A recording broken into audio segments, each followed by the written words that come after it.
How to set up the EX80 Nighthawk AX8 Wi-Fi 6 mesh extender.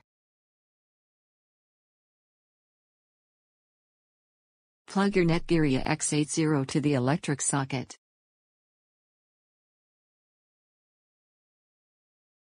Now you have to pick up your wireless device.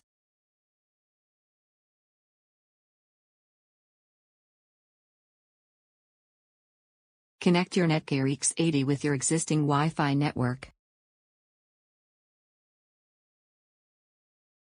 Now you have to open a web browser on your wireless device. Type www.mywifiext.net on search bar in web browser. Now you have to log in your setup page of Nighthawk EAX80.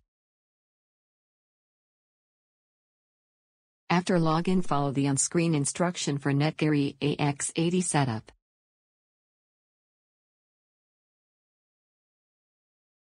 Now you are successfully connected with your Netgear EAX80 Wi-Fi range extender. If you still facing problem while connecting with mywifiext.net, just give us a call on our toll-free number +1 800 983 6723. Thank you. Thanks for watching and subscribe my channel and like the video.